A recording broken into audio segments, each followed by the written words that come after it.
সন্তান হোক আর ছেলে সন্তান হোক, স্ত্রী পরিবার পরিজনের জন্য, আব্বা আম্মার জন্য ইনকাম করে করে মাস শেষে তাদেরকে টাকা দিতে হবে, নয়তো সংসার চলবে না। কত বোঝা আপনার আমার কাঁধের মধ্যে, কথা কোন ঠিক কিনা?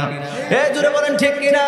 বন্ধুরা রে, ও আমার ইমানদার ভাইরা, যাদের জন্য আপনি হালালে হারামে আপনি ইনকাম করেছেন, ডান হাতে ইনকাম করেছেন, বাম হাতে ইনকাম করেছেন, কোনোদিন আপনি খেয়ালও করেন নাই, এত এত পরিমাণ আপনার পাপ হয়ে গেছে। হাসরের ময়দানে আল্লাহর দরবারে যখন, আল্লাহর আদালতে যখন আপনি গ্রেফতার হয়ে যাবেন, আমরা পুরুষ মানুষ, কথাগুলো মনোযোগ দিয়ে শোনেন। আজকে হয়তো বা প্রজেক্টরের ব্যবস্থা আছে নাকি? আমার মা বোনেরা আওয়াজ শুনতেছে, মা গো মা, ও মা, বেশি লুপ করা ভালো না। স্বামীর কাছ থেকে আপনি জানতে চাইবেন, স্বামী, ও আপনার স্বামী, আপনি যে ইনকাম করে আনে দেন, এই ইনকামগুলি হালাল পথে আনেন নাকি হারাম পথে আনেন?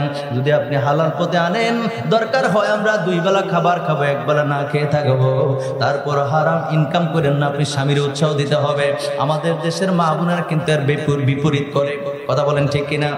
এর বিপরীত করার কারণে আমরা যারা পুরুষ মানুষ স্বামী আছি, আমাদের মাথা নষ্ট হয়ে যায়। হালালে হারামে, ডানে বামে, দিনে রাত্রে বিভিন্নভাবে যেখান থেকে টাকা ইনকাম করা যায়, ওই জায়গার মধ্যে দৌড়ায়। কিন্তু যুবক ভাই, আমি বইলা দিয়া যাই, হয়তো বা হুজুর অল্প কয়েক মিনিটের মধ্যে চলে আসবেন, আমি আমার আলোচনার শেষ প্রান্তে কথাগুলি বলে দিয়ে যাই। হাসরের ময়দানে আল্লাহর আদালতে যখন আপনি গ্রেফতার হয়ে যাবেন, আল্লাহর কাঠগড়ায় যখন আপনি আসামি হয়ে যাবেন, তখন পুরুষ মানুষগুলোর মধ্যে হুকুম আসবে, ডাক দিবে আল্লাহকে, আল্লাহ গো, যাদের জন্য দুনিয়ার বুকে আমি অপরাধ করেছি, যাদের জন্য আমি হারাম পথে ইনকাম করেছি, আল্লাহ আমি তাদের সঙ্গে একটু কথা বলতে চাই। আল্লাহু আকবার বলেন। আল্লাহ বলবেন, ঠিক আছে যা, তুই যখন কথা বলতে চাস, ঠিক আছে যা। দৌড়ে যাবে। যে ব্যক্তি হারাম পথে ইনকাম করেছে পরিবার পরিজনের জন্য, দৌড়ে যাবে, গিয়া বলবে, ও আমার সন্তান, সন্তান রে, তোর ভরণ পোষণের জন্য আমি হালালে ইনকাম করেছি, হারামে করেছি। ও সন্তান, আজকে আমি বাবার কাঁধ থেকে একটু অপরাধ তোমার কাঁধে নিয়ে নাও। সন্তান বলবে, বাবা, সন্তান মানুষ করা বাবার দায়িত্ব, আমি তো বলি না আপনার হারাম পথে ইনকাম করার জন্য, আজকে আমার এই উপায় নাই, আপনি অযথা আমার কাছে ঘুরে ফিরে কোনো লাভ নাই, আপনার হিসাব আপনি মিলাইয়া দেন। আল্লাহু আকবার বলেন। তখন বান্দা দৌড়া যাবে, ওই তার কন্যা সন্তানের কাছে গিয়া বলবে, মা, ও মা রে, আমি তো তোরে মা বলে ডাকছি রে মা, কত সুন্দর করে তোরে, সুন্দর করে আমি মাথার চুলগুলো আশ্রয় দিতাম, আদর কইরা বুকে নিয়ে ঘুমাইতাম। তুই যখন বড় হইছস, ভালো একটা পাত্র দেখা তোরে বিয়া দিছি, বিয়া দিতে গিয়া লক্ষ লক্ষ টাকা খরচ করছি, এই টাকাগুলো ইনকাম করতে গিয়া হারাম পথেও পা বাড়াইছিলাম, আজকে আল্লাহর আদালতে গ্রেফতার হয়ে গেছি। একটু বিবেক দিয়া চিন্তা করেন কথাগুলো। আজকে আল্লাহর আদালতে আটকায় গেছি, গ্রেফতার হয়ে গেছি। ও আমার মেয়ে, ও আমার মা রে, আজকের এই অপরাধগুলি থেকে কিছু সংখ্যক অপরাধ তোমার কাঁধে নিয়ে নাও। মেয়ে বলবে, বাবা, বাবা রে, ও বাবা, এই দুনিয়ার জমিনে আমাদেরকে লালন পালন করা আপনার দায়িত্ব ছিল, আপনি লালন পালন করেছেন, আপনি আমাদেরকে ভরণ পোষণ দিয়েছেন, আপনি আমাদেরকে আদর মায়া মমতা দিয়েছেন, আপনি কি হালালে দিয়েছেন নাকি হারামে দিয়েছেন, এটা তো আমার দায়িত্ব না, আপনার দায়িত্ব। আপনি কিভাবে করেছেন, পালন করেছেন আপনি জানেন। আপনি আল্লাহর দরবারে আপনার পাপের হিসাব আপনি দেন। জোরে কন্যা নাউজুবিল্লাহ, আরো জোরে কন্যা নাউজুবিল্লাহ। আল্লাহর কথা, সেজন্য আল্লাহর কথাগুলি, আল্লাহর কালামগুলি শুনলে আমরা আল্লাহকে স্মরণ করব, আল্লাহু আকবার বলে। পারবো তো? তাহলে পরেন তো মহব্বত করে কলিজাত থেকে আল্লাহু আকবার। আপনি যখন কলিজাত থেকে আল্লাহু আকবার করবেন, আল্লাহ ডাক দিয়ে কয়, বান্দা, আমাদেরকে দেখায় দেখায় ফেরেশতাদেরকে ডাক দিয়ে বলে, ফেরেশতারা কি তোমরা না জিজ্ঞাসিলাম মানুষ বানায় এমনি, তোমরা না না দরকার নাই, দুনিয়া গিয়ে ফিতনা ফাসাদ করবো, ঝগড়া করবো, ডাহাডাই করার লাগে তো আমরা আসি। সুবহানাল্লাহ কর না। আর এটা সূরা বাকারার কথা, আমার বানানো গল্প না। ফেরেশতাদেরকে ডাকে আল্লাহ পরামর্শ করার জন্য ডাক দিছিলেন। ফেরেশতারা কয়, না দরকার নাই, মানুষ বানানোর দরকার নেই, দাঙ্গা হাঙ্গামা করবে, দুনিয়া থেকে ফিতনা ফাসাদ করবে, মারামারি করবে, হিংসা অহংকার নিয়ে তারা ভরপুর হয়ে থাকবে, আপনারে ভুলে যাবে। যখন আপনি আল্লাহু আকবার বলবেন, আল্লাহ ডাক দিয়ে কবে, ফেরেশতা কি দেখছুনি আমার বান্দা কলিজার থেকে কিভাবে আল্লাহু আকবার বলে চিৎকার মেরেছে, আল্লাহু আকবার বলে। তা আল্লাহকে রাজি খুশি করার জন্য সর্বসময় আমাদের ধ্যান খেয়াল যেন থাকে। আল্লাহ কবুল করুক, আমিন। তাহলে আমি আবার করছি, বিসমিল্লাহির রহমানির রহিম।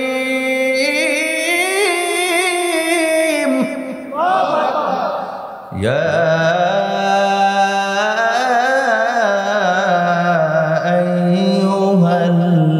আইয়ুহাল্লাযীনা আমানুত্তাকুল্লাহ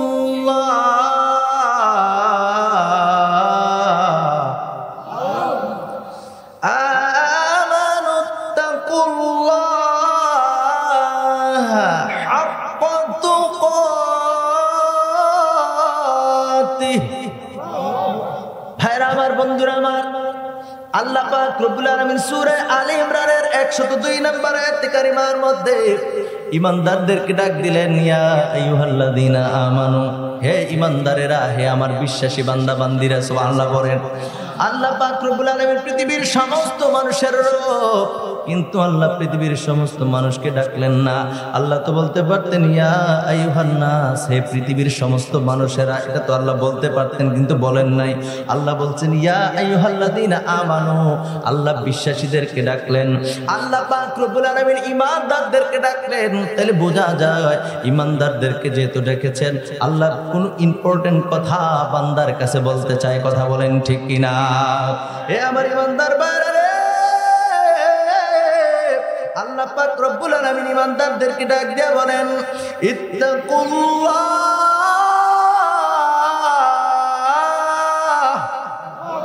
আল্লাহ পাক রব্বুল আলামিন বলেন, বান্দারে, ও বান্দা, ঈমানদারেরা, যেমন তেমন বান্দা না, বিশ্বাসী বান্দা বান্দিরা, তোমরা শোনো, ইত্তাকুল্লাহ, আমি আল্লাহ পাক রব্বুল আলামিনকে ভয় করো। জোরে জোরে বলেন সুবহানাল্লাহ। ভয় করো বলার পর কিন্তু আয়াতটা শেষ হয়ে যায় নাই, আরেকটা শব্দ পাওয়া যায়। সেই শব্দটা হলো আল্লাহ বলেন হাক্কা তুকাতিহি। জোরে জোরে বলেন সুবহানাল্লাহ। আল্লাহ কয়, বান্দারে, ও বান্দা শোনো, আমি আল্লাহ পাক রব্বুল আলামিনকে শুধু ভয় করলে হবে না, ভয় করার মতো ভয় করতে হবে। জোরে জোরে কোন সুবহানাল্লাহ। তাহলে আল্লাহকে ভয় করার মতো ভয় করতে কে বলছে? আল্লাহই বলছে।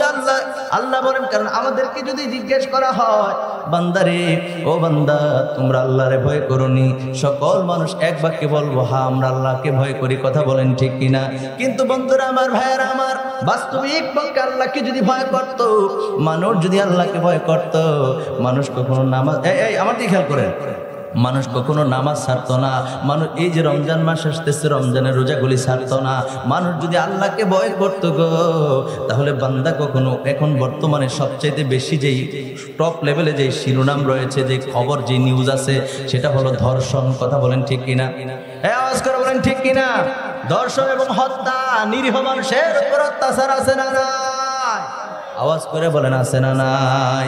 আমরা স্বাধীন দেশে আছি, স্বাধীন দেশে থাকার পরেও বন্ধুরা আমার, ভাইয়ার আমার, আপনার আমার জানমালের নিরাপত্তা নাই। ঠিক কিনা বলেন?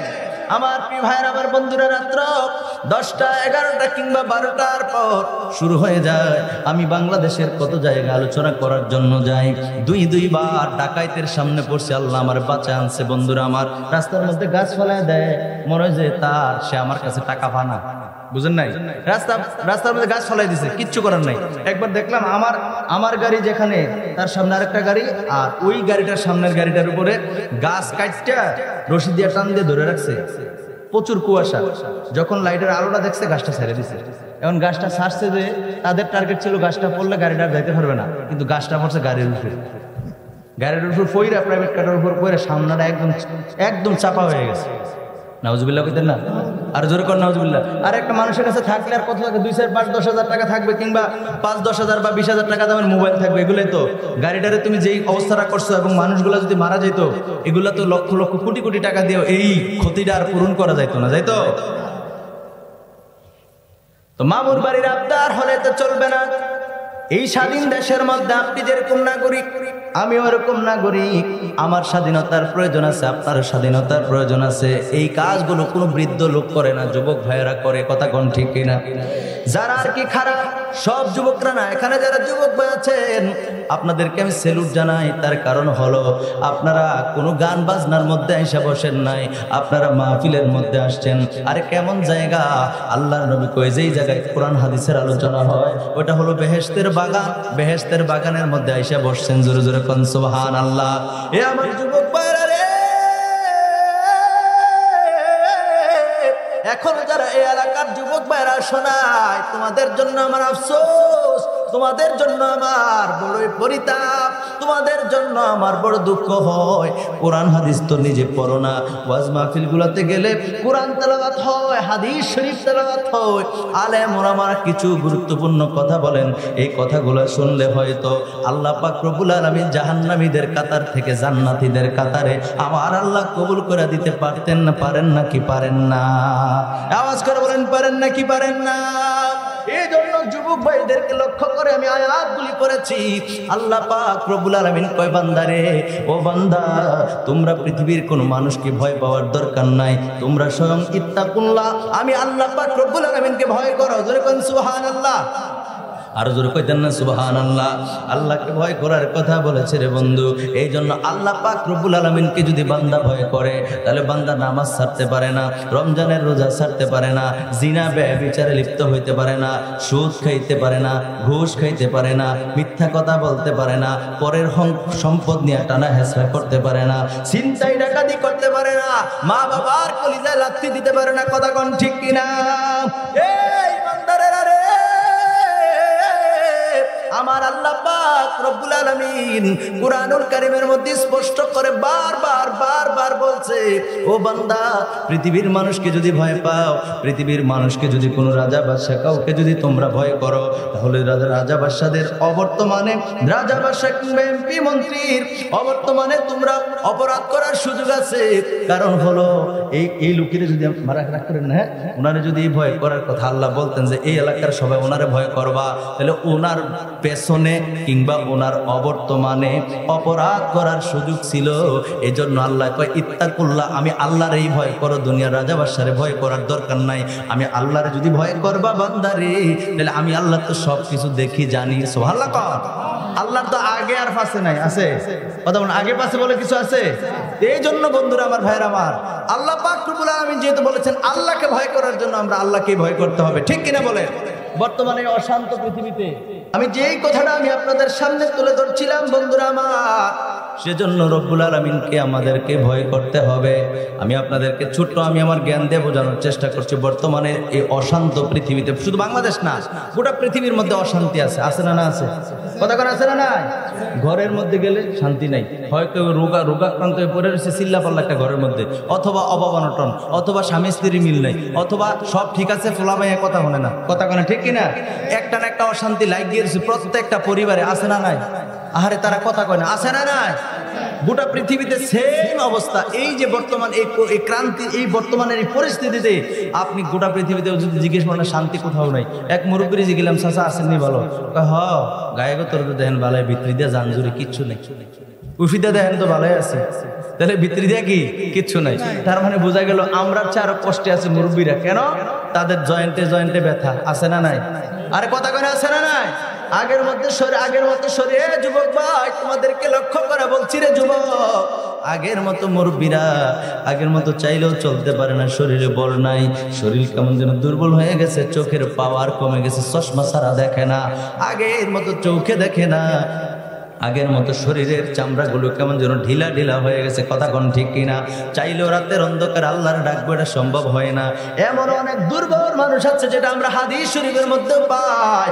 আল্লাহর নবী দুর্বল মানুষদের ব্যাপারে অনেক কথা বলছেন। ভাইরা আমার, বন্ধুরা আমার, অনেক মুরব্বী আছে এমন কন্ডিশন হারা হয়ে গেছে, কোন সময় অজু ছুটটা যায় কইতে পারে না, হাঁটতেছে হাটে প্রস্রাব বের হইতেছে, এরকম আছে না? নাই? কথা কোন আছে না? নাই? তার তোর যা আছে সব স্কুল ড্রাইভার ঢিল হয়ে গেছে। এখন এই পরিস্থিতি তো আপনার আমারও হইতে পারে। আপনি আমি তো দিন দিন বৃদ্ধ হচ্ছি। কথা বলেন ঠিক কিনা? আপনার আমার বয়স বাড়তেছে। এই জন্য এই বৃদ্ধদেরকে দেখে আমরা সতর্ক হওয়া দরকার। আল্লাহ, এই বৃদ্ধকে তুমি কবুল করো, তাকে ক্ষমা করো, তাকে তুমি জান্নাতি বান্দা হিসেবে কবুল করো। পাশাপাশি আমাদেরকে আল্লাহ এমন জিন্দেগি দিও না যেইভাবে থাকলে তোমারে ডাকতে পারবো না, আল্লাহ পরিষ্কার থাকতে পারবো না, আল্লাহ যেইভাবে থাকলে আল্লাহ পবিত্র থাকতে পারবো না, তুমি রব্বুল আলামিনকে ডেকে শান্তি পাবো না, চাইলেও তোমার দরবারে একটা সিজদা দিতে পারবো না মনের মতো করে। আল্লাহ ওইরকম জিন্দেগি আমাদেরকে দিও না। যতদিন রাখবা তোমার পথে মতে রাখবা, যেদিন হায়াত চলে যাবে একদম শরীর স্বাস্থ্য ঠিক থাকতে তোমার পথে মতে রাজি হয়ে তুমি আমাদেরকে নিয়ে যাও। এভাবে আল্লাহর কাছে বলতে পারি না? কথা বলুন, পারি কিনা?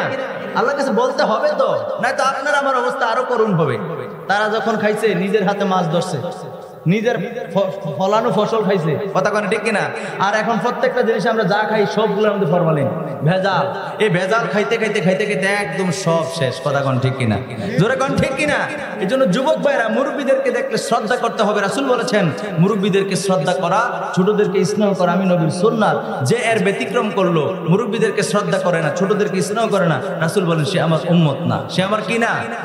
উম্মত না। এই জন্য মুরব্বীদেরকে শ্রদ্ধা করতে হবে। শ্রদ্ধা করে করে তাদের থেকে আমরা শিক্ষা নিতে হবে এবং তাদেরকে সর্বোচ্চ হেল্প করব, সহযোগিতা করব, এমন জিন্দেগি যেন আমাদেরকে না দেয়। আর যদি হয়ে যায় আপনি যদি কোনো মুরব্বীকে সহযোগিতা করেন, আপনার বার্ধক্যের সময় আপনারও কেউ না কেউ সহযোগিতা করবে, কথা কোন ঠিক কিনা? এই জোরে বলেন ঠিক কিনা? আমার ভাইরা, আমার বন্ধুরা, কুরআনুল কারীমের মধ্যে পাইলাম আল্লাহ পাক রব্বুল আলামিন কি বলছে জানেন? আল্লাহ পাক রব্বুল আলামিন কুরআনুল কারীমের মধ্যে সূরা আনফাল, কোন সূরা? জোরে বলেন কোন সূরা? সূরা আনফাল।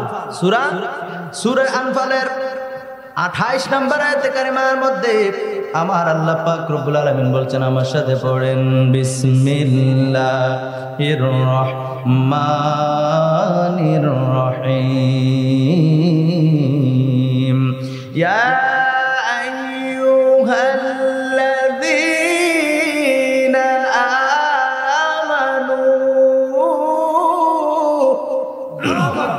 আমানু কি জানেননি? আমি দেখছি অনেক জায়গায় কোরআন হাদিসের তেলাওয়াত করে করে ওয়াজ করলে মানুষ তেমন একটা আসেও না, আর যা আছে আস্তে আস্তে চলে যেতেছে। ঘটনার আলোচনা করলে মজা, আরে ঘটনার চেয়ে কোরআন তেলাওয়াত করে করে যদি অর্থ করা হয় এটা তো আরো ভালো, কথা কেন ঠিক কিনা? জোরে বলেন না ঠিক কিনা? আমাদের ওয়াজগুলো এখন কি হয়ে গেছে জানেন? রং ঢং টাক কি বলে, টক ঝাল মিষ্টি হইলে বক্তা ঠিক আছে, কতক্ষণ হাসাইব, কতক্ষণ কান্দাইব, কোরআন তেলাওয়াত করলে করুক, না করলে নাই, হুজুর তো ঠিক আছে, কথা কয় না, কথা বলেন ঠিক কিনা? এরকম হবে কেন? আপনি আমি সংশোধন হতে হবে। আপনি আমি পরকালে রব্বুল আলামিনের দরবারে যদি আপনি আমি আল্লাহর দরবারে যদি বাঁচতে চাই, তাহলে কোরআন হাদিসের কথাগুলি শুনতে হবে ধৈর্যের সাথে, কথা বলেন ঠিক কিনা? এজন্য আল্লাহ পাক রব্বুল আলামিন যে কথাটা বলছেন, আপনারা চাইলেও আমি আর বাইরে কিছু কথা বলতে পারবো না। এইটা আমার অভ্যাস। প্রত্যেক জায়গায় আমি গিয়ে কোরআন শরীফ স্টেজে না থাকলে গিয়ে আগে কোরআন শরীফ আনি, কোরআন শরীফটা আনেন, এটার থেকে কিছু কথা বলার চেষ্টা করবো। এটা কি খারাপ? কথা কন, এটা কি খারাপ লাগে? ভাইরা আমার, বন্ধুরা আমার, আল্লাহ পাক রব্বুল আলামিন বলেন, ইয়া আইয়ুহাল্লাযীনা আমানু, হে ঈমানদারেরা, ইত্তাকুল্লাহ, তোমরা আল্লাহকে ভয় করো। জোরে কোন সুবহানাল্লাহ, আর জোরে বলেন সুবহানাল্লাহ। আল্লাহ পাক রব্বুল আলামিন বলেন, আল্লাহকে ভয় করতে থাকার কথা আল্লাহ বলছেন, বলার পরে বলছেন, ইয়াজআল লাকুম ফুরকানা।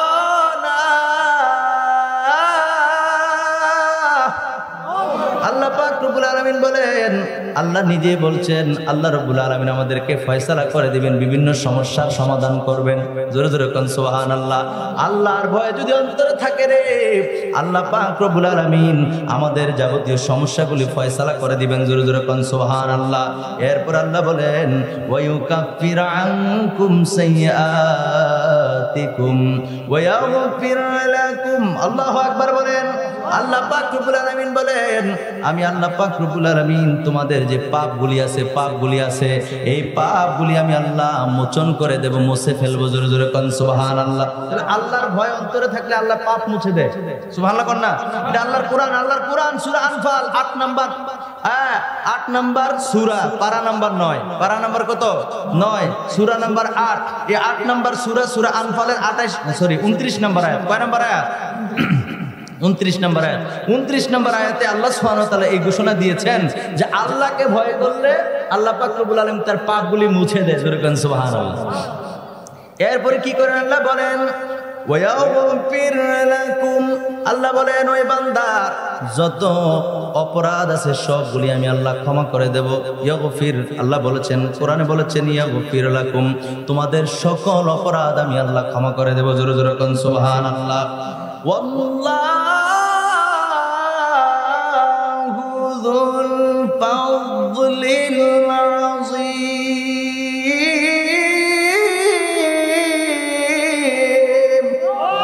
আল্লাহ পাক রব্বুল আলামিন বলেন, আমি আল্লাহর অনুগ্রহ বড়ই। জোরে জোরে কোন সুবহানাল্লাহ। আর জোরে বলেন সুবহানাল্লাহ। আল্লাহ পাক রব্বুল আলামিন বড় অনুগ্রহশীল। আল্লাহ পাক রব্বুল আলামিন বান্দাকে অনুগ্রহ করে দয়া করে করে কবুল করে নেবেন। জোরে জোরে কোন সুবহানাল্লাহ। ভাইরা আমার, বন্ধুরা আমার, আমি আমার মূল কথার মধ্যে চলে আসি। সূরা ইয়াসিনের মধ্যে আমি একখানা আয়াতে কারিমা আমি আপনাদের সামনে তুলে ধরছি। ও যুবক ভাই, বর্তমান সময়ে যুবকেরা কিন্তু বেশি ভুলের মধ্যে রয়েছে।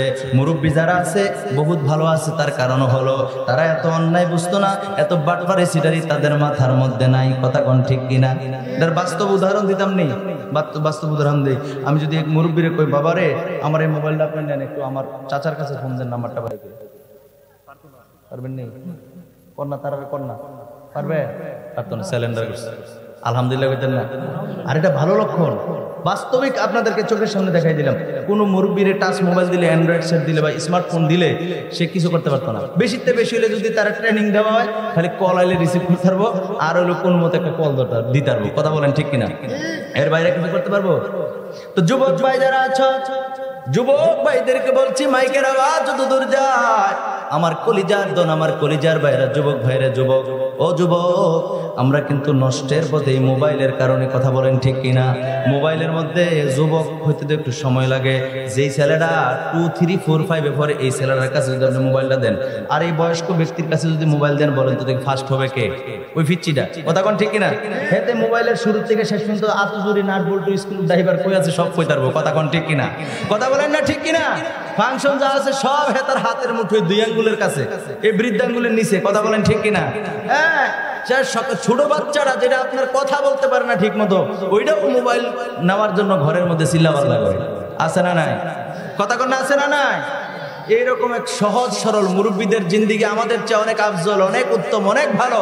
না তারা বাটফারি বুঝছে, না সিটারি বুঝছে। মোবাইলের কারণে এখন বর্তমানে হত্যা, মারামারি, কাটাকাটি, একে অপরের সাথে আপনার ওই মহিলা মেয়েদের সঙ্গে আপনার অবৈধ সম্পর্ক, এরপরে ধর্ষণ, বিভিন্ন রকমের এই যত সব অপরাধ এই মোবাইল থেকে। কথা বলেন ঠিক কিনা? আওয়াজ করে বলেন না কেন, ঠিক কিনা? এক মুরব্বী, একটা কথা মনে পড়ছে, কইলিতাম নাকি? ওইটা এক মুরব্বী তার সন্তানের কাছে ফোন দিছে। সন্তান থাকে ঢাকা, ছেলে থাকে কই? বাংলাদেশের রাজধানীর নাম কি? সবাই কয় না, না হুম না, এটা আওয়াজ করে কর না। বাংলাদেশের রাজধানীর নাম কি? ঢাকা। ঢাকা থাকে ছেলে। এই যুবক, কথাটা শোনো। তো মুরব্বী ফোন দিছে ছেলের কাছে, কোনো মতো নাম্বার বার করে ফোন দিছে ছেলের কাছে। ফোন দিছে, ওর মোবাইলে যে টেহা নাই, তেনে এত তান বোঝে না।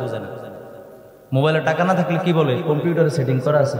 আপনার মোবাইলে পর্যাপ্ত পরিমাণে ব্যালেন্স নাই। কথা কোন ঠিক কিনা? পুরুষের কণ্ঠ না মহিলার কণ্ঠ? পুরুষের কণ্ঠ না মহিলার কণ্ঠ?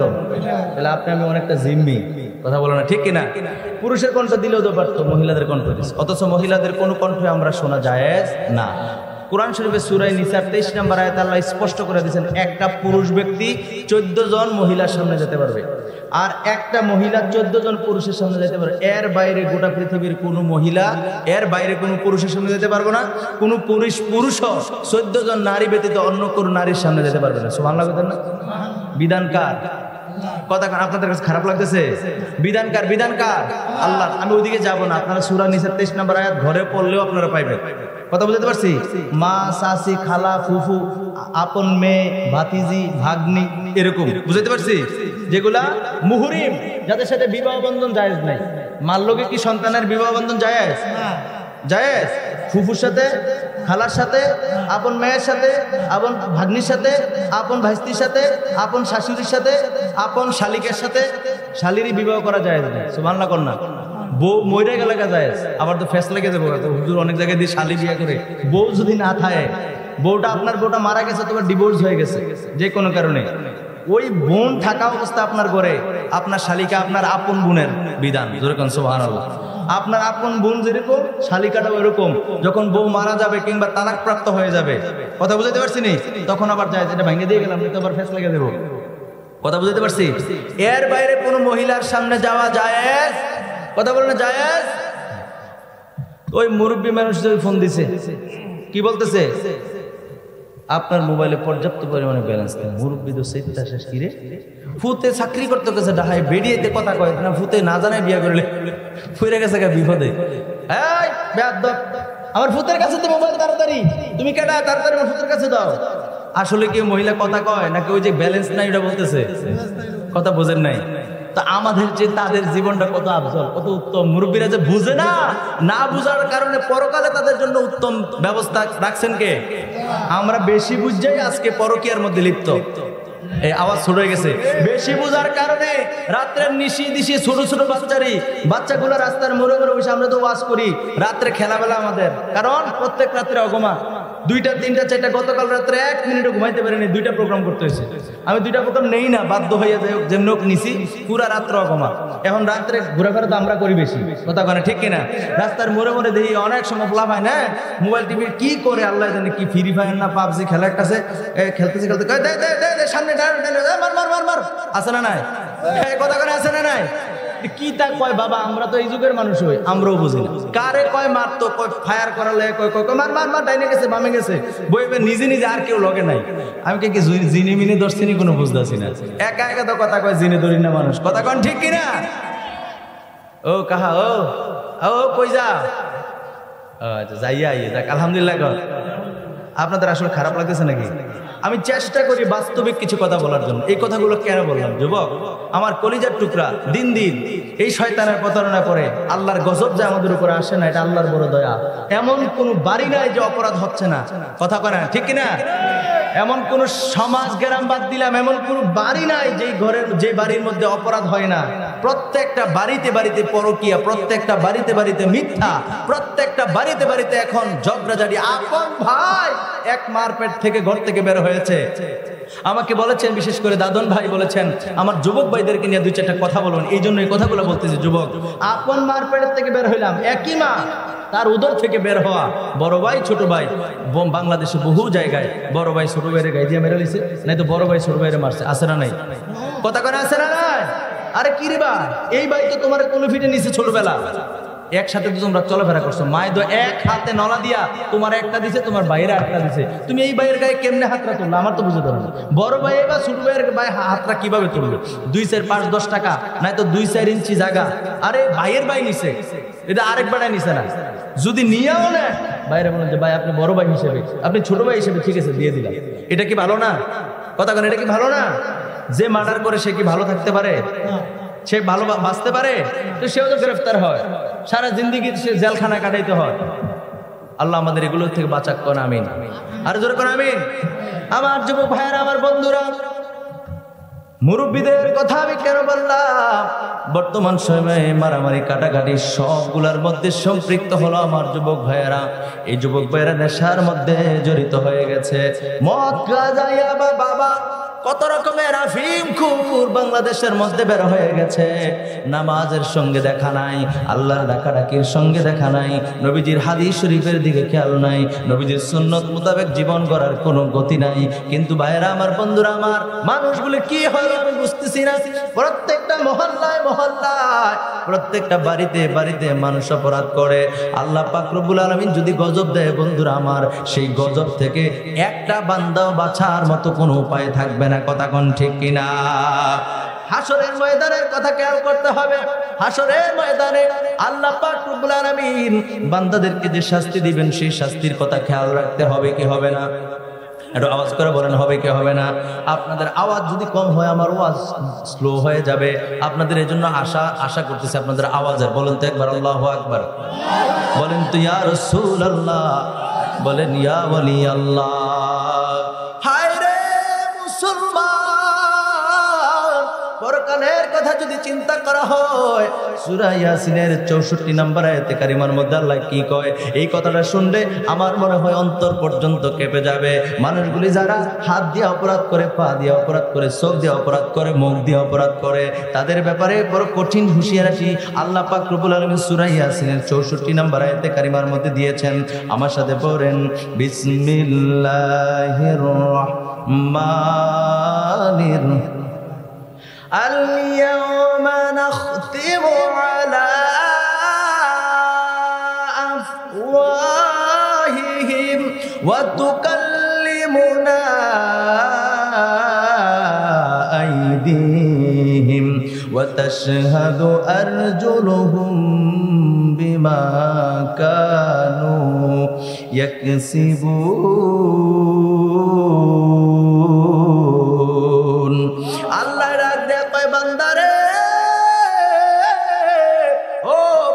শোনো, কাল হাসরের ময়দানকে কেন ভয় করব না? অন্তরের কানটা লাগায় শুনেন। আল্লাহ কোরআন বলতেছে, আমার আল্লাহ কয় হাসরের ময়দানে বান্দাগুলি যারা আল্লাহর দরবারে আল্লাহর কাঠগড়ায় আটকে যাবে, যারা নাফরমান অবস্থায় উঠবে, আল্লাহ কয় তাদের মুখের মধ্যে আমি আল্লাহ মোহর মেরে দেব। আর মুখের মধ্যে আল্লাহ আমি তালা মেরে দেব। মুখের মধ্যে আমি আল্লাহ জবানকে লক করে দেব। আল্লাহর কোরআন আল-ইয়াউমা হারে সেদিন আল্লাহ কয় সেদিন ইয়াউমা নাখতিমু আল-ইয়াউমা নাখতিমু আলা আফওয়াহিহিম, আল্লাহ কয় জবানকে আমি আল্লাহ তালা মেরে দেব, জবানকে লক করে দেব। জবানকে লক করে দিলে আপনারা যে প্রশ্ন করবে বান্দা দুনিয়ার জমিনে কি কি কাজ করছে এগুলো উত্তর কে দিবে? দুনিয়াতে জবান দিয়া কথা কই, ঠিক কিনা বলেন? দুনিয়াতে তো জবান দিয়া কথা কই, হাসরের ময়দানে যদি জবান লক হয়ে যায়, জবান যদি বন্ধ হয়ে যায়, ও আমার ইমানদার ভাইরা রে, আমার আল্লাহ সেটাও ক্লিয়ার করে দিয়েছেন। আল্লাহ বলেন ওয়া তুকাল্লিমুনা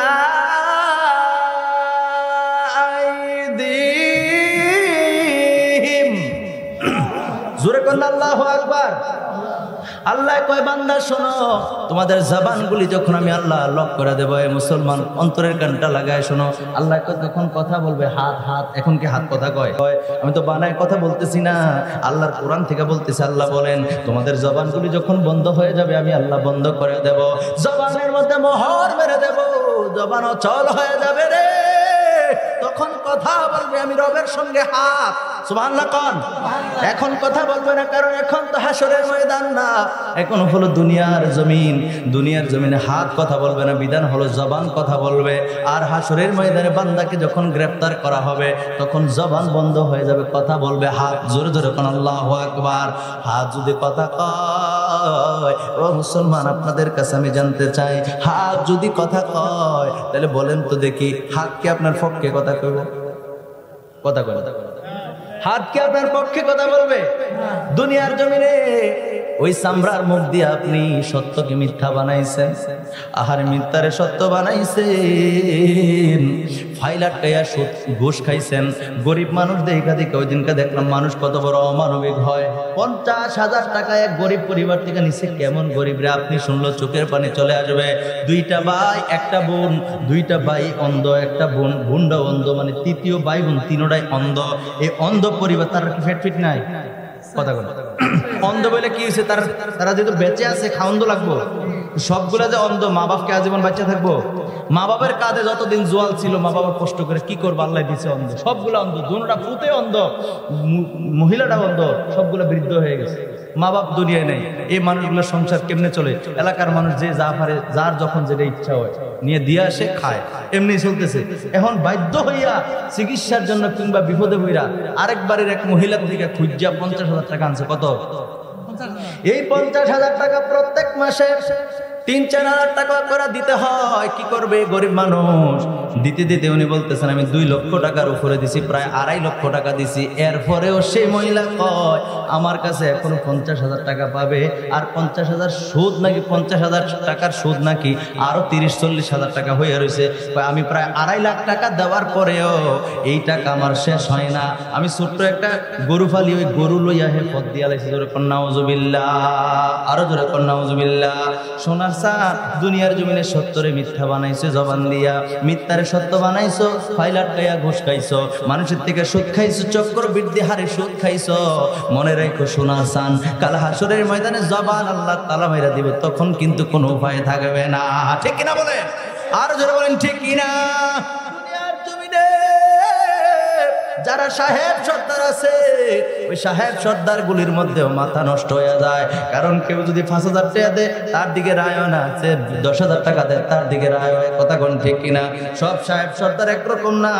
আল্লাহর নবী কয় সত্যবাদী যে বিচারক, যে সত্যবাদী হবে, সে কাল হাসরের ময়দানে নবী সিদ্দিকদের সঙ্গে থাকবে। জোরে জোরে বলেন সুবহানাল্লাহ। যারা ন্যায় বিচার করবে। আরে এত বড় পুরস্কার আল্লাহ রাখলো, হেডার কথা একটাবার ভাবলো না। 5,000 টাকা 10,000 টাকা দিছে গোপনে, হ্যাঁ, ফাইলের নিচে দিয়ে দিছে, বাস বিচার ঘুরে গেছে গা। অথচ কত বড় পুরস্কার, যে সত্য বিচার করবে, রাসূল বলেন নবী সিদ্দিকদের সঙ্গে থাকবে। সুবহানাল্লাহ। এত মহান পুরস্কার অপেক্ষা করতেছে, আপনি ওটার চিন্তা করলেন না? মুসলমান, আল্লাহ বাঁচাক আমাদেরকে, কোন আমিন। দুনিয়া যদি কোরআনের আয়াতের মধ্যে আছি, দুনিয়ার মধ্যে যদি আপনি আমি ঝগড়া করি, দুনিয়ার জমিনে যদি আপনি আমার মধ্যে দ্বন্দ্ব হয়, সাহেব সর্দারের কাছে যদি যায়, সাহেব সর্দার সাহেব যদি জিজ্ঞেস করে, বলেন তো দেখি অপরাধ কার? আমি যদি ঝগড়া করি মুরব্বীর সাথে, মুরব্বী রাগ করেন না, মুরব্বীর সাথে যদি ঝগড়া করি আমি বলবো সর্দার সাহেব আমার কোনো দোষ নেই, আমি এমনি এমনি বলছি। মুরব্বী বলবে না, হুজুরে মিথ্যা কথা কয়, আমি এমনি এমনি করছি, আমার উপরে দোষ চাপাইতে চাইবো, আমি ওনার উপরে দোষ চাপাইতে চাইবো, ঠিক কিনা বলেন? এখন সমাধান কি? সর্দার কি লগে আছি? সর্দার কি লগে আছি? মুরব্বী কয় রাহেন রাহেন, আমি দূরের থেকে দেখছি। এটা কি কইছে? সুবহানাল্লাহ কইতেন না?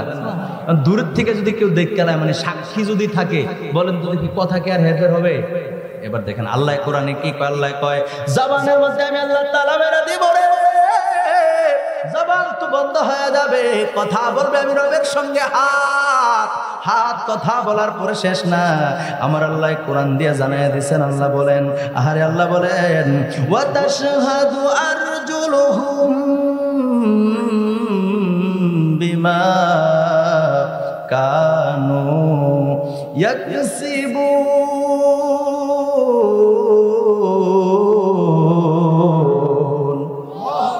আল্লাহ কই পাগুলি কেন রাখছি? পাগুলি সাক্ষী হয়ে যাবে। হাত যদি টের বেটের করে, হাত যদি এদিক সেদিক কয়, পা সাক্ষী দিয়ে দেবে, এই সাবধান। সুবহানাল্লাহ কন। আল্লাহ কয় আমি আল্লাহ সাক্ষীর প্রয়োজন নাই। আল্লাহর দরবারে যদি আমরা বান্দা কথা বলতে যাই, আল্লাহ তো সব কিছু জানে। আল্লাহ জানার পরে আপনারা আমার ডাইরেক্ট জান্নাত কিংবা জাহান্নাম দিতে পারতো, এরপরও আল্লাহ এত কিছু রাখছেন যাতে আমাদের কৈফিয়তগুলো আমরাই দিতে পারি। কথা কোন ঠিক কিনা? আর জোরে বলেন ঠিক কিনা? কাল হাসরের ময়দানে আল্লাহর কাঠগড়ায় যখন দাঁড়ায় যাব গো, আল্লাহর কাঠগড়ায় দাঁড়ায় গেলে সেদিন কিন্তু কোনো উপায় থাকবে না। আল্লাহ ধরা বড় শক্ত ধরা, আল্লাহর কাছ থেকে বাঁচার মতো সাহস বা ক্ষমতা কারণ নাই। কথা বলেন ঠিক কিনা? এই জন্য ভাইরা আমার, বন্ধুরা আমার, আল্লাহর দরবার থেকে যদি আপনি আমি বাঁচতে চাই, আল্লাহর কাছ থেকে যদি আপনি আমি পরিত্রাণ পেতে চাই, বলেন তো দেখি দুনিয়ার জমিনে আপনি আমি ভালো ভালো কাজগুলো করার দরকার আছে না নাই? জোরে বলেন দরকার আছে না নাই? আর আওয়াজ করে বলেন দরকার আছে না নাই? কারণ সেদিন কিন্তু রবের দরবার থেকে কেউ বাঁচতে পারবো না। এজন্য একজন শায়ের তার গজলে গজলে আল্লাহর দরবারে ফরিয়াদ করে করে বলতেছেন, আমার সাথে বলেন, তুমি শেষ বিচারের আদালতে, তুমি শেষ বিচারের আদালতে করবে বিচার হাকিমে হই। আমরা তো একটু ভয় করেন, একটু ভয় করেন আল্লাহকে। আমরা তোমার ক্ষমার যোগ্য নই রে মাওলা, আমরা তোমার ক্ষমার যোগ্য নই। বলেন না, বলেন না, তুমি শেষ বিচারের আদালতে মাওলা রে, ও মাওলা রে, তুমি শেষ বিচারের আদালতে করবে বিচার হাকিমে হই।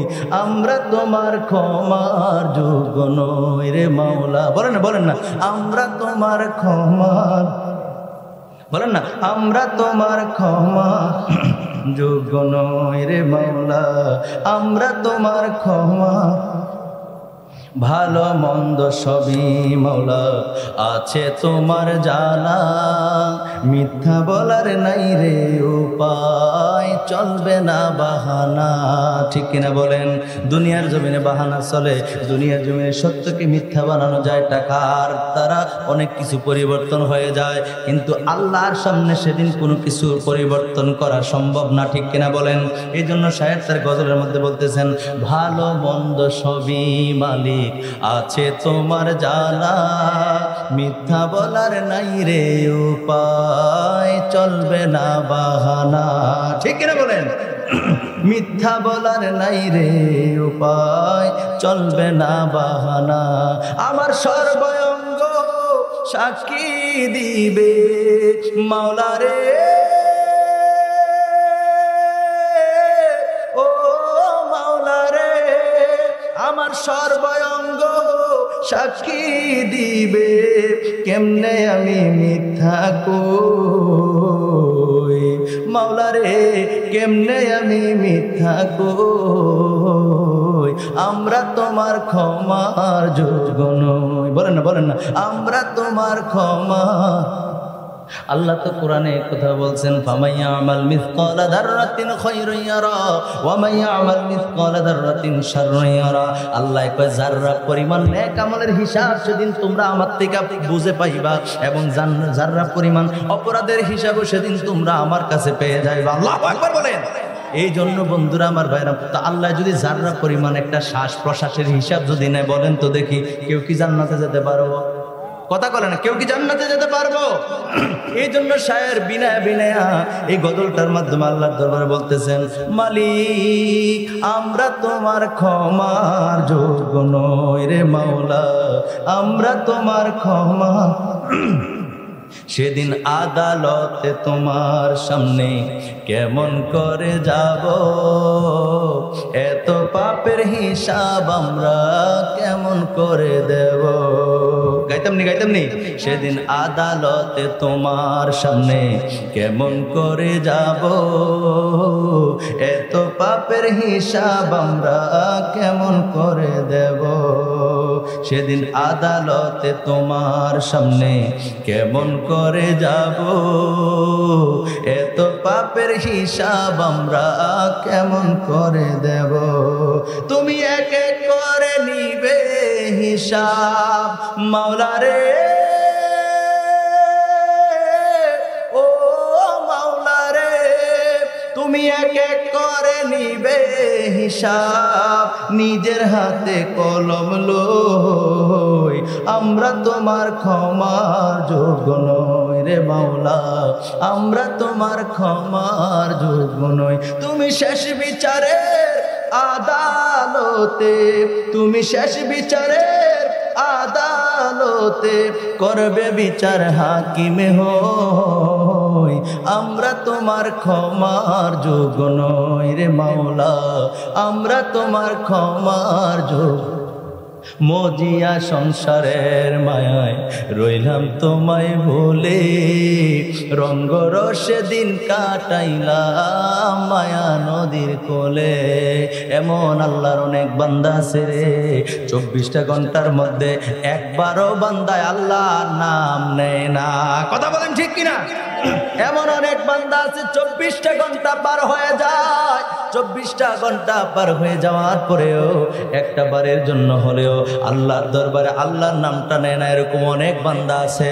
কারণ হলো সে এই মাইকের আওয়াজ কেন মাইক কই আমার ভাইয়ের, আমার বন্ধুরা, আল্লাহর নবী দুজানের বাচ্চা নবী উম্মতকে বার বার বার বার ডেকে ডেকে কয়, উম্মত রে ও উম্মত, আল্লাহকে যদি ভয় করতে পারো, আল্লাহর কোরআন বলছে আল্লাহকে যদি ভয় করার মতো ভয় করা যায়, ওই ইমানদারেরা সব চাইতে বাঁচা যিনি বাঁচবেন, যে ভয় করবে। যেমন হযরত ওমর ফারুক রাদিয়াল্লাহু তাআলা আনহু, সে অন্তরের মধ্যে এমন পরিমাণ আল্লাহরে ভয় করত, উনি যেই রাস্তা ধরে হাঁটতো শয়তান ওই রাস্তার মধ্যে হারতো না। আল্লাহু আকবার বলেন।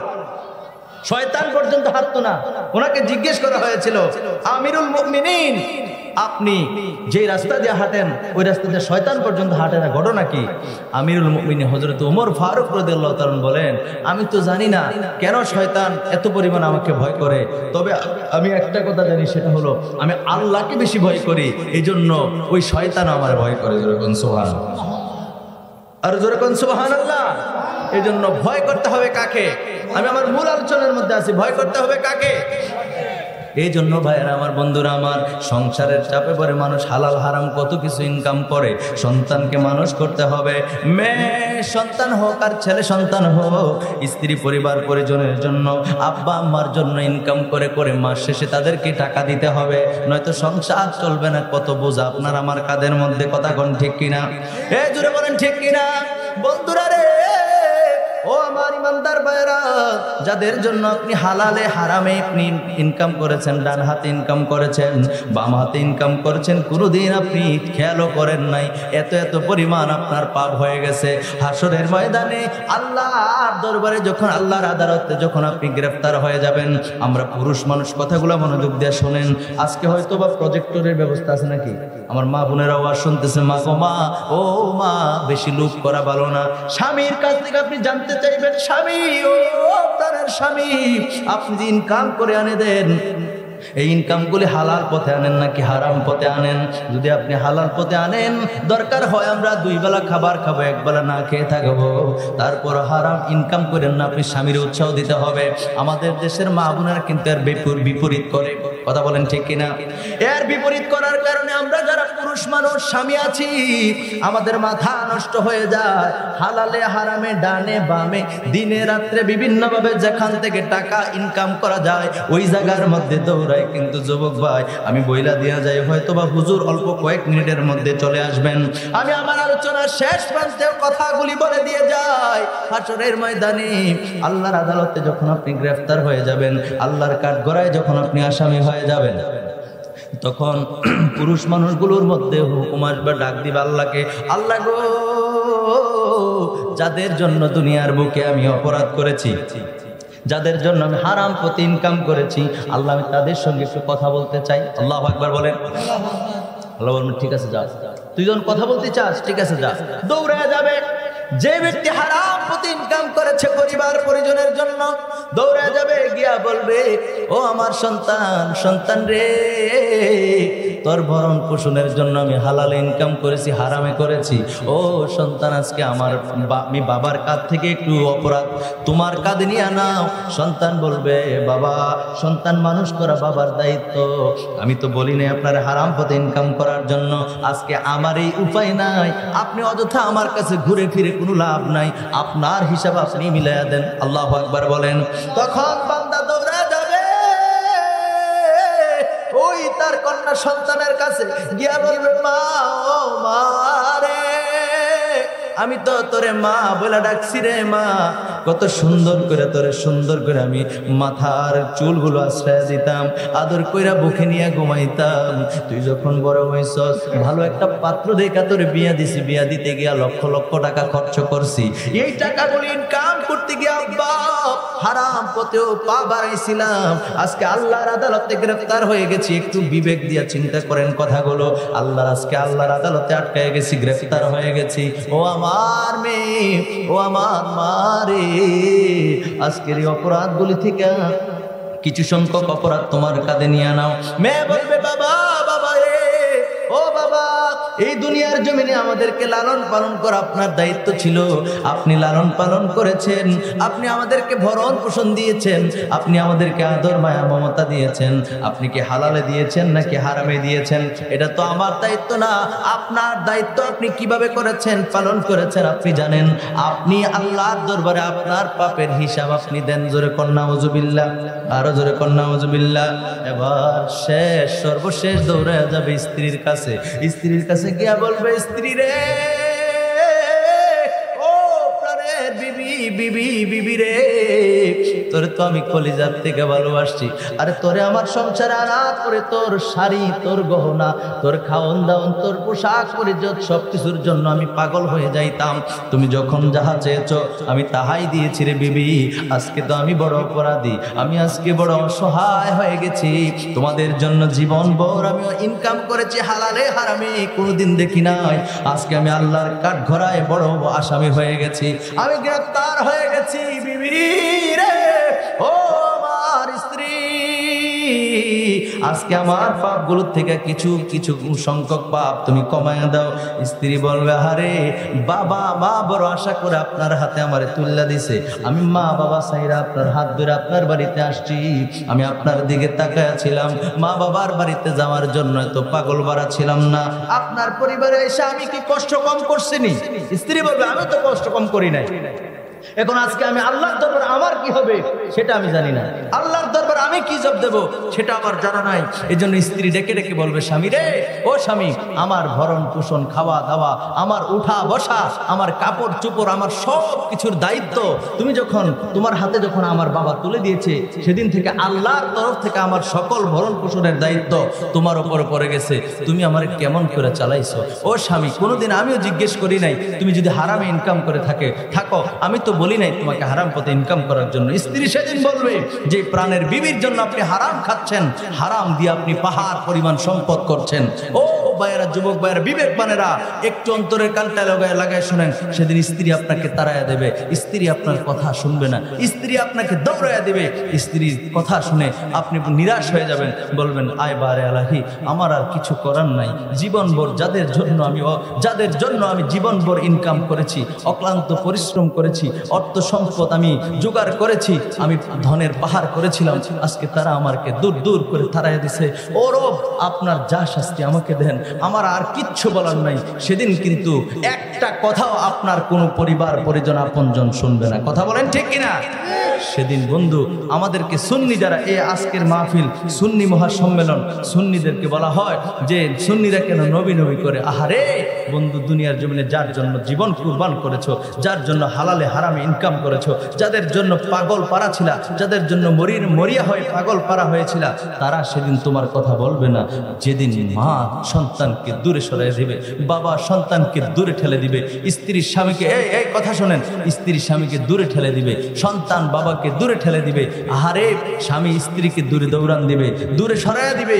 সেদিন নবী বলবে এটা আমার উম্মত। সুবহানাল্লাহ পড়েন, আর জোরে বলেন সুবহানাল্লাহ। দুনিয়ার সবাই আপনাকে দূরে তাড়াইয়া দিবে, দুনিয়ার সবাই আপনাকে, আপনার কোনো পরিচয়, আপনার কোনো কথা সেদিন শুনবে না। সেদিন রহমাত লিল আলামিন নবী দুজাহান বলবেন এটা আমার উম্মত। দুনিয়ার সবাই অস্বীকার করবে, আমার সন্তান ছিল না, আমার স্বামী ছিল না, আমার পরিবার পরিজন ছিল না, আমার তোমার সাথে কোনো সম্পর্ক ছিল না, সবাই আপনাকে না করবে।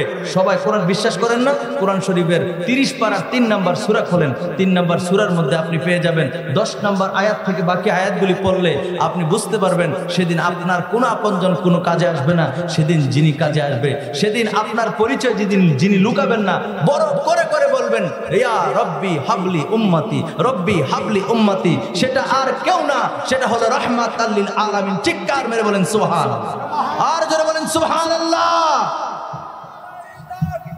আল্লাহু আকবার।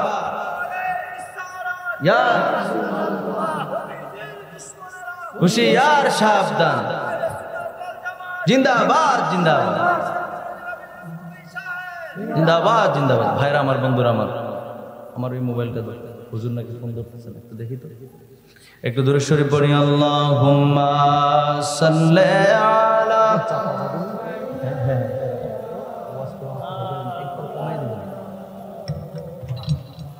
ওয়া আলা আলি মাওলানা, জোরে জোরে আল্লাহুম্মা সাল্লি আলা। একটু লুক করবেন না, বসেন বাবা, বসেন। মুহাম্মদ ওয়া আলা আলি মাওলানা, জয় যদি মোর তন জানা, এতে নাই মোর ভাবনা, যতদিন থাকবে প্রাণ, দয়াল নবীকে ভুলব না। আল্লাহুম্মা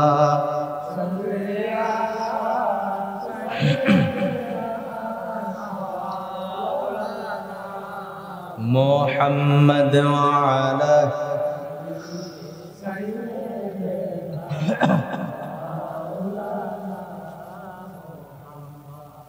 জয় যদি মোর তন জান, এতে নাই মোর ভাবনা, দয়াল আল্লাহ দয়া কর, নসিব কর মদিনা,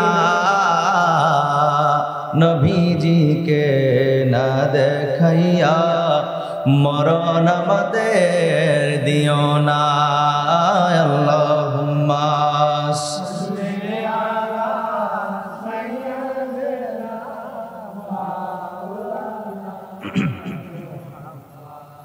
ওয়া আলা আলি সাইয়্যিদিনা। একটু জিকির লা ইলাহা,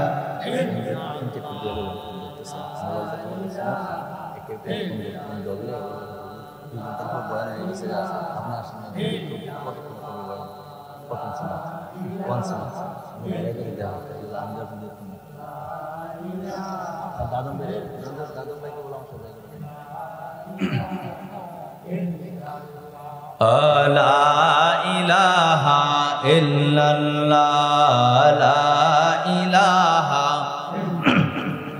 ও লা ইলাহা, ও লা ইলাহা,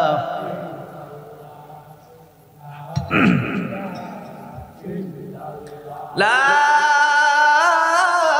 ইলাহা ইল্লাল্লাহ মুহাম্মাদুর রাসূলুল্লাহ সাল্লাল্লাহু আলাইহি ওয়াসাল্লাম। জোরে কোন একবার আল্লাহু আকবার। বলেন ইয়া রাসূলুল্লাহ। ও আমার যুবক ভাইরা, সর্বশেষে একটা মহাব্বতের একটা আলোচনা করে দেয়া যায়। নবীর প্রেম ভালোবাসার একটা কেন নবী নবী আমরা করি। আরে নবীর সাহাবায়ে কেরাম নবীর জন্য পাগল পাগল পাগল ছিল রে। সাহাবায়ে কেরাম নবী ছাড়া কিছুই বোঝে নাই, নবীর জন্য এত পাগল পারা ছিল। আমি যদি একটা কথা বলে দিয়ে যে আপনারা বুঝবেন, এই জায়গার মধ্যে হজ পালন করছেন এমন কে কে আছেন? হজ পালন করছেন কারা আছেন? একজন আছে, আর কেউ আছেন? এই যে কয়েকজন আছে, হাত নামান। মসজিদে নববীর পাশে যে কবরস্থান আছে এটার নাম কি? জান্নাতুল বাকি। জান্নাতুল বাকি। আমি হজ করতে গিয়া ওই জায়গার মধ্যে যখন ঢুকছি আমার ভিতরে কম্পন সৃষ্টি হয়ে গেছে। এই গোটা পৃথিবীর মধ্যে 232টা দেশ আছে, তার মধ্যে 58টা হলো মুসলিম রাষ্ট্র। কয়টা? 232টা দেশের মধ্যে ইসলামী রাষ্ট্র হলো 58টা। 58টা দেশের মধ্যে এত বড় কবরস্থান আর পৃথিবীর কোথাও নাই। যে জান্নাতুল বাকিতে ঘুমায় আছেন 10,000 সাহাবী। কয় হাজার? আরে জোরে কয় না, কয় হাজার? 10,000 সাহাবী যে গুরুস্থানের মধ্যে ঘুমায় আছে রে। ওই গুরুস্থানের মধ্যে 10,000 সাহাবীর মধ্যে আপনি যখন প্রথম এবং প্রধান গেট দিয়ে ঢুকবেন, ঢুকার সাথে সাথে একটা কবরের মধ্যে লেখা পাবেন উসমান গনি। জোরে জোরে কোন সুবহানাল্লাহ। কি গনি? জোরে বলুন, কি গনি? উসমান গনি নবীজির তৃতীয় সাহাবী, মানে খেলাফতের দায়িত্ব যিনি 3 নম্বরে পালন করেছেন। বিশিষ্ট সাহাবী হযরত উসমান জিন্নুরাইন উসমান গনি রাদিয়াল্লাহু তাআলা আনহু, নামের সঙ্গে লেখা উসমান গনি। এই উসমান গনি, গনি শব্দের অর্থ কি? হ্যাঁ, মাশাআল্লাহ, মারহাবা কন্যা। উসমান গনি, গনি শব্দের গনিটা হলো আরবি শব্দ। এই আরবি শব্দের বাংলা অর্থ হলো ধনী। সুবহানাল্লাহ কন্যা। রাসূল সাল্লাল্লাহু আলাইহি সাল্লাম বলেছেন উসমান গনি। উসমান কেমন করে গনি হলো? ও আমার ইমানদার ভাইরা রে, আল্লাহ কুরআনুল কারীমের মধ্যে খুব মনোযোগ দিয়ে শুনেন। আল্লাহ কুরআনুল কারীমের মধ্যে বলেছেন আল্লাহু গনিয়ুন ওয়া আনতুমুল ফুকারা।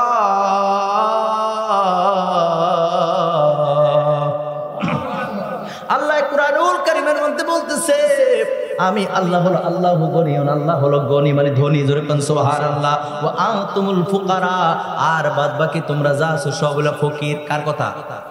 আরে কথা কয় না, কার কথা? আল্লাহর কথা। আল্লাহ কয় বান্দারে,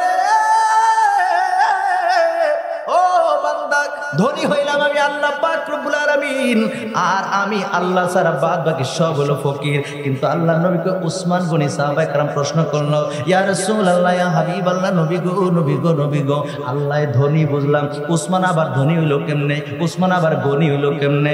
আল্লাহ নবী কই সাহাবীরা রে, ও আমার সাহাবীরা, তাইলে শোনো। আমি একদিন আমার হুজরা শরীফের মধ্যে বসে আছি। খুব মনোযোগ দিয়ে শুনেন। আমি আমার হুজরা শরীফের মধ্যে বসে আছি, এমন সময় আমার একজন গরিব সাহাবী আমার কাছে আসছে। আইজা বলি, ইয়া রাসূলুল্লাহ, ইয়া হাবিবাল্লাহ, নবী গো, আজকে 2-3 দিন যাবত আমি খাবার খাই না, খাবার পাই না, খাই না। ও নবী গো, পেটের ক্ষুধা, পেটের যন্ত্রণা শুরু হয়ে গেছে। নবী আমার কিছু খাওন দেন, কিছু খাবার দেন। আল্লাহ নবী আস্তে কইরা চাদরটা আলগি দিয়ে উঠে নিজের পেটের মধ্যে, নবীজির পেটের মধ্যে পাথর বেঁধে রাখছে, ওইটা দেখায়া দিছে। অর্থাৎ নবীজি বুঝাইছে, সাহাবী রে, আমার কাছে আসছো খাবার নেওয়ার জন্য রে সাহাবী। আমি নবী আজকে খাবার খাই না, কয়েকদিন হয়ে গেল, পেটে পাথর বাঁধছে। আল্লাহু আকবার বলেন। কত মহাব্বতের কথা রে। ওই নবীজি বললেন, সাহাবী রে আমার কাছে তো এই মুহূর্তে কোনো খাবার নাই রে সাহাবী। গরিব সাহাবী আস্তে করে রওনা দিয়া দিছে। আল্লাহ নবী কোরআনের আয়াতে কারিমার মধ্যে আল্লাহ জানেন সূরা দোহার মধ্যে ওয়া আম্মাস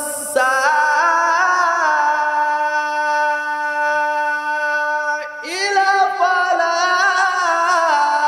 তানহার। আল্লাহ বলছে কুরআনুল কারীমের মধ্যে যারা সায়েলকারী হবে, যারা ভিক্ষুক হবে তাদেরকে ধমক দেওয়া যাবে না, সায়েলকারীকে এইভাবে ফেরত দেওয়া যায় না। আল্লাহ নবী কাহারে আমার আল্লাহ তো এই কথা বলছে। এই সাহাবী শোনো, সুবহানাল্লাহ কন্যা। ওই গরিব সাহাবী যখন চলে যাচ্ছিল, আল্লাহ নবী কয় সাহাবী রে একটু দাঁড়াও, একটু দাঁড়াও। আল্লাহ নবী ডাক দিলেন হযরত আলী রাদিয়াল্লাহু তাআলা আনহুকে, আলী রে ও আলী এদিকে আসো। আলী রাদিয়াল্লাহু তাআলা বলেন, ইয়া রাসূলুল্লাহ, ইয়া হাবিবাল্লাহ, নবীজি গো, আমার ঘরে আজকে 2 দিন যাবত খাবার নাই। আপনার নাতি ইমাম হাসান এবং হুসেন 2 জন না খায় আছে। ও নবী আপনি আমারে ডাক দিয়েছেন, আমার কাছে কোনো খাবার নাই। আল্লাহ নবী কালী রে তোমার খাবার দেওয়ার জন্য ডাক দেই নাই, তোমার আমি ডাক দিছি। আমি নবী একটা চিঠি লেখার জন্য বলছি, চিঠিটা লেখা দাও। আমার ওসমানের কাছে গরিব সাহাবী নিয়ে দিলে তার 2000 দিরহাম দিয়া দিবে। বাইদ দিয়ে কেন সুবহানাল্লাহ, আর জোরে বলেন সুবহানাল্লাহ। আল্লাহ নবী বলেন, আলী রে ও আলী, তুমি তাড়াতাড়ি চিঠিটা লেখো। চিঠির মধ্যে উল্লেখ করো 2000 দিরহামের কথা। আলী রাদিয়াল্লাহু তাআলা আস্তে আস্তে করে চিঠিটা লিখলেন। চিঠির মধ্যে উল্লেখ করলেন 2000 দিরহাম যেন গরিব সাহাবীরে দিয়া দেয়। এবার নবীজি বললেন, চিঠির একবারে নিচ অংশে একবারে নিচে লিখবা রাসূলুল্লাহ। জোরে জোরে কোন সুবহানাল্লাহ, আরো জোরে বলেন সুবহানাল্লাহ।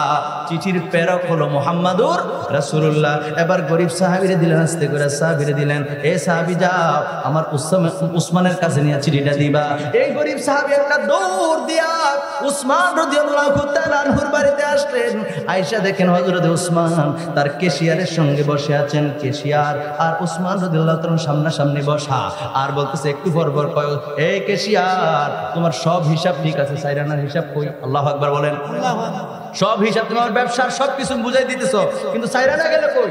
মানে সাইরানার হিসাব বনতেছে না। ওই গরিব সাহাবী দরজার দাঁড়ায় কয়, আরে যে সাহাবী সাইরানার লাগে এত বড় বড় দমক দেয়, আর দমুকের ঠেলা কেশিয়ার শরীর থেকে গাম বায়া বের করতেছে, এই লোককে আমার 2000 দিরহাম দিব। মনটা খারাপ করে আস্তে করে নবীর দরবারে চলে গেছে। গিয়া বলে, নবীজি গো,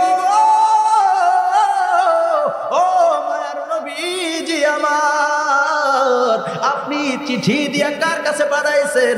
ওই ব্যক্তি তো সাইরানার লাগে যে ধমক দেয়, আমি ধমক দিকে ডরে আপনার কাছে আয়া পড়ছি। আল্লাহ নবী কয়, সিরি কি তুমি দিছো না? ওই গরিব সাহাবী কয়, নবী গো আমি দিছি না। নবী কয়, আরে তুমি কেন দিলা না? তুমি দাও, আমি নবীর কথা কও। জোরে কোন সুবহানাল্লাহ। গরিব সাহাবী আবার আরেকটা দৌড় দিয়া গেলেন। গিয়া দেখে এখনো উসমান রাদিয়াল্লাহু তাআলা ওই কেশিয়ারকে ধমক দিতেছে। ঘন্টার পরে ঘন্টা অতিবাহিত হয়ে যাচ্ছে, হিসাব বনাইতেছে, কিন্তু সাইরানার হিসাব বনতেছে না। আল্লাহু আকবার বলেন।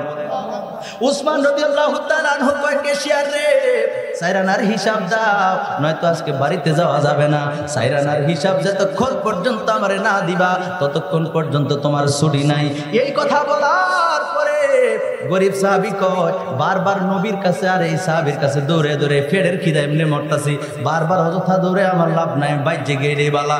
যেই বেড়ায় ঘন্টার পরে ঘন্টা সাইরানার লেগে হিসাব সারে না রে, ওই লোক কখনো 2000 দিরহাম দিবে না। নিজের বুঝ মানাইয়া বাড়ির দিকে রওনা হয়েছে। প্রতিমধ্যে হযরত আলী দাঁড়ায় রয়েছে। আলী কয়, আমি তো চিঠিটা কষ্ট করে লেখছি, আমার ঘরে 2টা সন্তান আছে রে, এরা হয়তো 2 দিন যাবত না খায়। ইসলাম কত কষ্ট করে কায়েম করছে, ইসলাম নবীজি সাহাবায়ে কেরামদেরকে নিয়ে কত কষ্ট করে করে প্রতিষ্ঠা করেছে রে বন্ধুরা আমার। হযরত আলী রাদিয়াল্লাহু তাআলা বলেন, এ সাহাবী আমি কষ্ট করে চিঠিটা লিখছি, তুমি আমার 2টা দিরহাম দিয়া যাও। সুবহানাল্লাহ কর না, আর জোরে কইতেন না সুবহানাল্লাহ। আমি কষ্ট করে তোমারে চিঠিটা লিখে দিছি, আমার মোহাব্বত কইরা বিনিময় না, আমার মোহাব্বত করে 2টা দিরহাম দাও। আমার সন্তানগুলোর জন্য কিছু না কিছু আমি কিনা নিয়ে যাই। জোরে জোরে কোন সুবহানাল্লাহ। গরিব সাহাবী ডাক দিয়ে, আলী গো, ও নবীর বিশিষ্ট সাহাবী আলী, আমি তো সিডি এখনো দিছি না। আরে উসমান রাদিয়াল্লাহু তাআলা 2000 দিরহাম দিবে না, কারণ সে তার কেশিয়ারের সাথে এই ঘটনা। আল্লাহু আকবার বলেন। আলী রাদিয়াল্লাহু তাআলা বলতেছেন তুমি ভুল করতেছো, নবী না বুঝা হযরত ওসমানের কাছে তোমার পাঠাই নাই, বুঝে শুনে পাঠাইছে, তুমি চিঠিটা ওখানে দাও। জোরে কোন সুবহানাল্লাহ।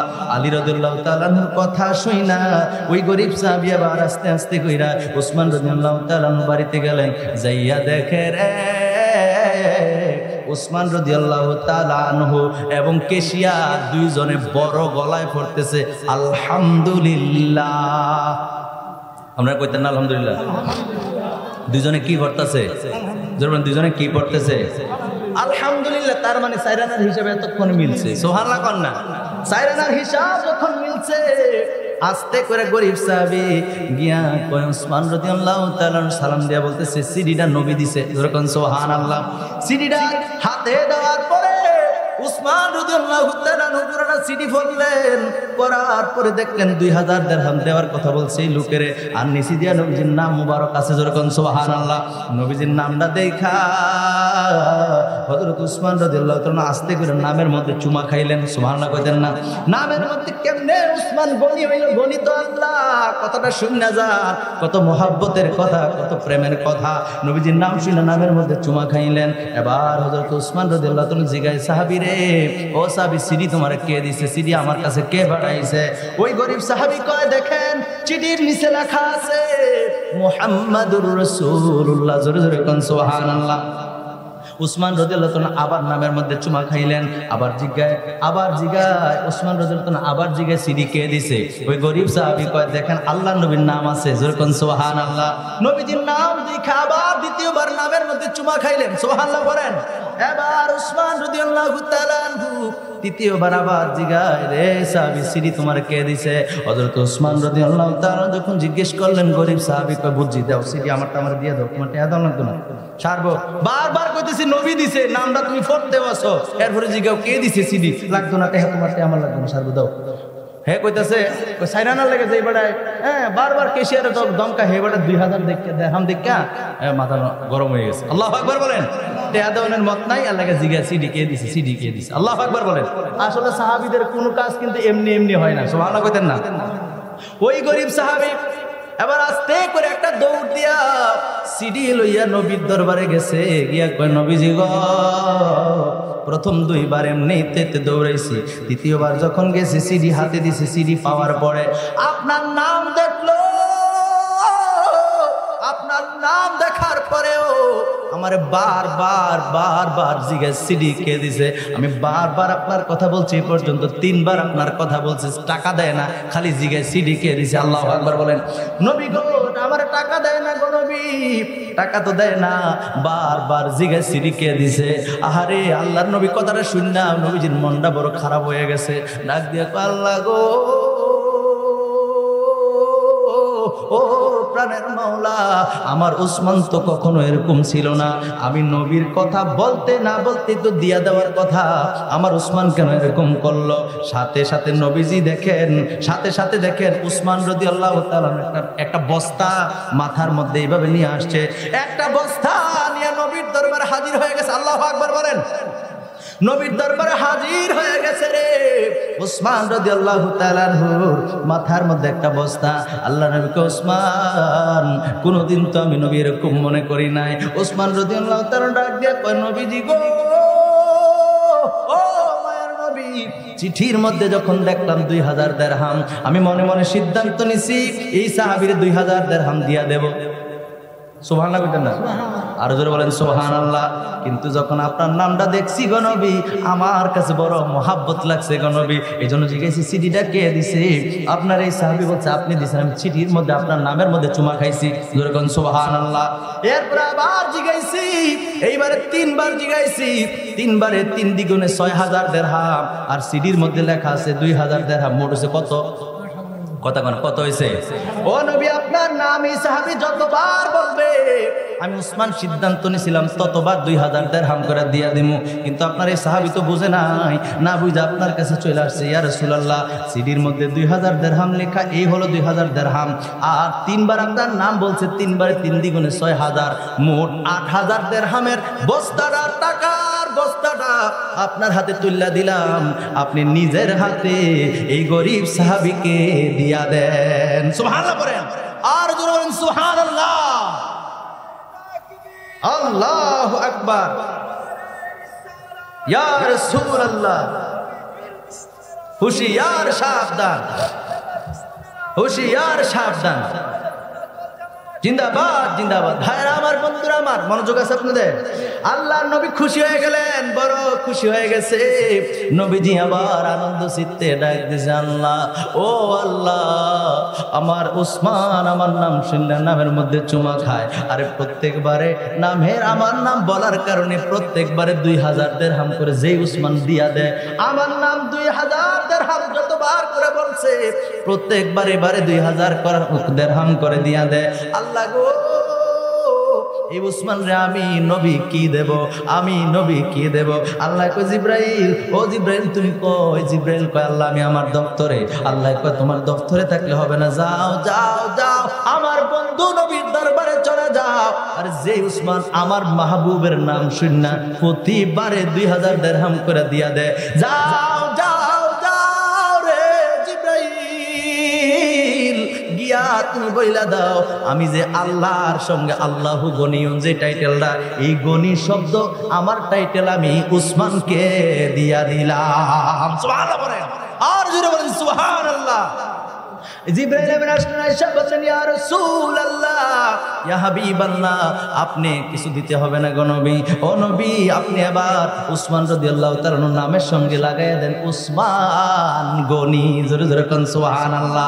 আমার আল্লাহ ভালোবাসা গো উসমান রাদিয়াল্লাহু তাআলা কে গনি বলেছেন, আল্লাহর গনি টাইটেল উসমানকে দিয়া দিছে। জোরে জোরে বলেন সুবহানাল্লাহ। ভালোবাসার জায়গা মদিনা, ভালো লাগার জায়গা মদিনা, বলেন ভালোবাসার জায়গা, ভালো লাগার জায়গা মদিনা, বলেন ভালোবাসার, ভালো লাগার জায়গা মদিনা। এত সুন্দর জায়গা কোথাও দেখি না, এত সুন্দর জায়গা কোথাও দেখি না। সাজিয়েছেন দয়াল রাব্বানা, বলেন সাজিয়েছেন দয়াল রাব্বানা, ভালোবাসার জায়গা মদিনা, বলেন ভালোবাসার জায়গা মদিনা। একদিন কবরে যাব, কেউ তো যাবে না, যাবে যাবে আপনার কবরে কেউ যাবে, আমার কবরে কি কেউ যাবে?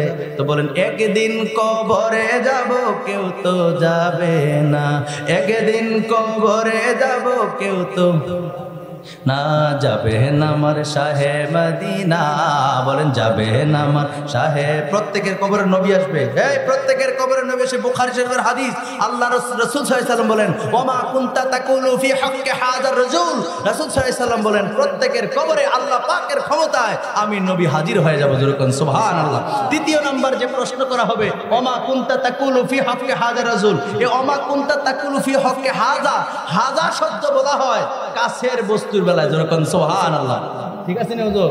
দূরের বস্তুর বেলায় বলা হয় জালিকা, ঠিক আছে নি? হাদিস শরীফের মধ্যে আসছে, হাদিস শরীফের মধ্যে কি আসছে? হাযা, যেরকম সুবহানাল্লাহ। আর যেরকম সুবহানাল্লাহ। ওমা কুনতা তাকুলু ফি হাক্কি হাযার রাজুল, নবীজিরে দেখায়া দেখায়া নবী সম্পর্কে জিজ্ঞেস করবে, জোরে জোরে কোন সুবহানাল্লাহ। আর যেরকম সুবহানাল্লাহ, এটা আরবি গ্রামাটিক্যাল হিসাব, কাছের বস্তুর ক্ষেত্রে হাজা ব্যবহার হবে, দূরের বস্তুর ক্ষেত্রে জালিকা হবে, যেরকম সুবহানাল্লাহ। হাদিস শরীফের মধ্যে হাজা আছে, তার মানে নবীজির জিগে জিগে 3 নাম্বার প্রশ্ন করা হবে, যেরকম সুবহানাল্লাহ। আর যারা বলেন সুবহানাল্লাহ, বুখারী শরীফের হাদিস। এই জন্য শায়ের তার গজলের মধ্যে বলতেছেন, আরে যাবে না আমার শাহে মদিনা, বলেন যাবে না আমার শাহে মদিনা, ভালোবাসার জায়গা মদিনা, বলেন ভালোবাসার। ভালো লাগার জায়গা মদিনা, এত সুন্দর জায়গা কোথাও দেখি না, এত সুন্দর জায়গা কোথাও দেখি না। সাজিয়েছেন দয়াল রাব্বানা, বলেন সাজিয়েছেন ভালোবাসার জায়গা মদিনা, বলেন ভালোবাসার ভালো লাগার জায়গা মদিনা। মদিনা শরীফে নূরের খাজিনা, সুবহানাল্লাহ কইতেন না? মদিনা শরীফে নূরের খাজিনা, আশিক ছাড়া অন্য বুঝে না। কারণ আমি হজ করতে গিয়ে, যারা হজ করতে গেছেন দেখছেন মসজিদে নববীর ভিতরে পর্যন্ত অনেক মানুষ জুতা নিয়ে হাঁটাহাঁটি করে রে। ও মুসলমান, তোমার হজে কি আসে যায়? নবীজির এরিয়ার মধ্যে যেই মসজিদে নবীকে নবী নিজে বলছেন এটা আমার মসজিদ, যেরকম সুবহানাল্লাহ, যেই মসজিদের ভিতরে নবী নিজে নামাজ পড়াইছে, নিজে খুতবা দিয়েছেন, আল্লাহর নবীর পরে বিশিষ্ট সাহাবায়ে কেরাম যেই মসজিদে ইমামতি করছে ওই মসজিদের ভিতরে জুতা পরে হাঁটেনি। আপনারা কোন জুতা পরে হাঁটেনি? নিজের চোখে দেখা আসছি রে, ওরকম হাজি হইয়া লাভ নাই যে আমাদের মসজিদ গুলাতেও তো আমরা জুতা পরে হাঁটি না। কথা কোন ঠিক কিনা? জিগেলে কয় হুজুর আমরা জুতার মধ্যে না ফাঁকি নাই, আমরা জুতার উপরে নতুন, আর জুতা নতুন জুতা। কথা কোন ঠিক কিনা? এটা কি আপনি মাথা তুলিয়ে হাঁটবেন? জুতা কেউ মাথাত নেয়? মসজিদে নবীর মধ্যে যত পরিষ্কার হোক আর যত নতুনে হোক, পায়ের তলে যেই জুতা আপনি পরেন ওইটা নিয়ে আপনি হাঁটেন কেমনি? আপনার মতো বেয়াদব আল্লাহর দরবারে এই হজ করার কোনো দরকার নাই। কথা কোন ঠিক কিনা? এই জন্য আশিক ছাড়া নবীর প্রেম ভালোবাসা বুঝবে না। ঠিক কিনা বলেন?